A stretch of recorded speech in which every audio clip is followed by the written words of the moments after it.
बताइएगा। जी हाँ। जी देखिए, 8 सितंबर 2020 को हमारे पूर्व विधायक डॉक्टर विनय जायसवाल के द्वारा एसईसीएल के जीएम के बंगले पर जाकर कई लोगों के साथ पाइप, उनके पीने के पानी का पाइप तोड़ दिया गया था। ये मुझे उसी समय सूचना के अधिकार पर जानकारी एसईसीएल के द्वारा प्रदान किया गया था। उसके बाद मुझे लगता रहा कि इस शिकायत पर जो एसईसीएल के जीएम ने थाना प्रभारी पुणी को किया था और सुरक्षा कर्मचारी बनमाली के द्वारा भी थाना पुणी को ये शिकायत की गई थी।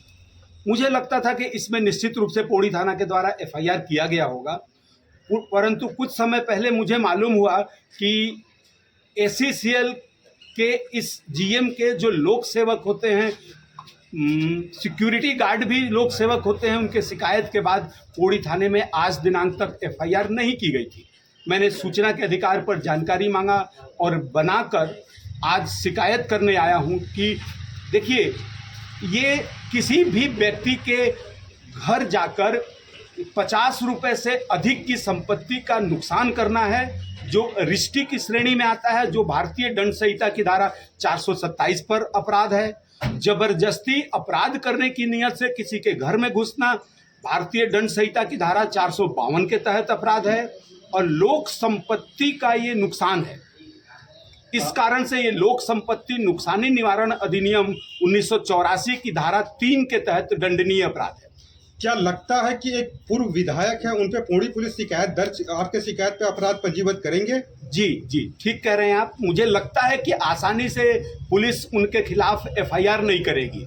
निश्चित रूप से मेरे पास विकल्प है कोर्ट का, और यदि थाना प्रभारी इस पर शिकायत दर्ज नहीं करते हैं, एफआईआर नहीं करते हैं, तो थाना प्रभारी के खिलाफ भी मैं 166A दंड संहिता की धारा के तहत परिवाद कोर्ट में पेश करूंगा। शिकायतकर्ता लोग के द्वारा जो शिकायत किया गया है उसके बाद किसी प्रकार का संज्ञान में लिया गया कि इस मामले में क्या हो रहा है? देखिए, इस संबंध में मेरा एक बार तात्कालिक जीएम घनश्याम सिंह साहब से बात हुई थी। मैंने उनसे पूछा था कि क्या पूर्व विधायक आपसे माफ़ी मांग लिए हैं, तो आपने अब थाने में जो शिकायत किया था, क्योंकि आप लोक सेवक हैं तो इस तरह से शिकायत करके वापस नहीं ले सकते, क्या फिर भी आपने वापस लिया है? तो उन्होंने बताया था कि मैंने कोई शिकायत वापस नहीं लिया था और ना ही इधर पुलिस इसमें एफआईआर करी। सत्ता सरकार विधायक के बदलने के बाद आप शिकायत कर रहे हो, क्या पहले का डर था आपको? नहीं, मुझे इस बात पर विधायक बदलने या सत्ता होने ना होने से कोई अर्थ नहीं होता है। मुझे सूचना के अधिकार पर पौड़ी थाना के द्वारा अभी जानकारी दिया गया कि इस संबंध में कोई एफआईआर नहीं हुआ है। तब मेरा काम होता है कि मैं थाने पर नियम से बताऊं कि किस धारा के तहत अपराध होता है और क्यों आपको एफआईआर दर्ज करना चाहिए। मिश्रा जी, अभी आप जो पुलिस से बात कर रहे थे, जिस आवेदन को आप दिखा के लोक सेवक वाली जो बात कर रहे थे, इससे साफ जाहिर होता है कहीं ना कहीं घनश्याम सिंह जी से आपके संबंध बहुत अच्छे थे, इसलिए आप विधायक के ऊपर उंगली उठा रहे हैं और एफआईआर करने की बात कर रहे हैं। क्योंकि पत्र में आज तक जीएम के किसी भी पत्र में लोक सेवक लिखना दिखाई नहीं दिया। आपको शायद समझ की कमी है। कोई भी शासकीय सेवक या अर्ध शासकीय सेवक जो वेतन प्राप्त करता है, वो कानून में है कि वो लोक सेवक है।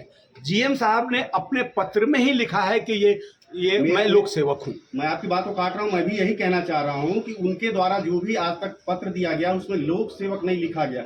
ये आपकी भाषा है, चूंकि आप जानते हैं और आपके संबंध अच्छे थे, शायद इसलिए आप इस कदम उठा रहे हैं। जी नहीं, मेरा इससे कोई संबंध नहीं है और सभी अधिकारियों से मेरे संबंध है। ये विधायक जी से भी मेरे संबंध है और ऐसा नहीं है कि मैं विधायक जी से नाराज हूं और जीएम साहब से खुश हूं।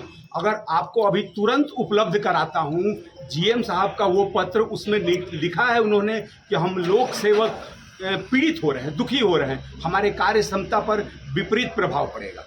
विधायक जी से कभी मेरा कोई कहासुनी भी नहीं हुआ। पूर्व विधायक डॉक्टर विनय जायसवाल जी से कोई कहासुनी कभी नहीं हुई। और देखिए, ये सच बात तो ये है कि विधायक जी ने जो पाइप काटा था वो अधिकारी को सही रास्ते पर लाने के लिए काटा था और इसमें जनता के हित के लिए काटा था। मैं ये बात समझता हूँ, लेकिन मेरी नाराजगी पुलिस से है कि पुलिस इसमें अब तक एफआईआर क्यों नहीं की। आज आपको मतलब लिखित आवेदन पेश किए हैं, जिसमें जिसमें वर्ष 2020 में लेजियम ऑफिस बंगला में तोड़फोड़ हुआ था। ये पूर्व विधायक विनय जायसवाल के मार्गदर्शन पे उसके संबंध में शिकायत दिए हैं। उसमें शिकायत का अवलोकन बाद उचित कार्रवाई की जाएगी। क्या लगता है कि एक पूर्व विधायक थे, उसमें पुलिस प्रशासन इतने दिनों में उचित कार्रवाई नहीं कर पाई है? अब आपके ओर से कहा जा रहा है कि उचित कार्रवाई की जाएगी, इस विषय में क्या बोलेंगे? तत्कालिक थाना प्रभारी के द्वारा क्या किया गया क्या नहीं किया किसी नहीं बता सकते। अब जो कागज मिला है इसके द्वारा कार्रवाई की जाएगी। शिकायत को लगभग 3 से 4 साल हो गया, उसके बाद भी कार्रवाई नहीं हुआ, इस पर क्या करेंगे? इसमें तो अभी पहले अपन तत्कालिक प्रभारी क्या किए क्या नहीं जानते हैं।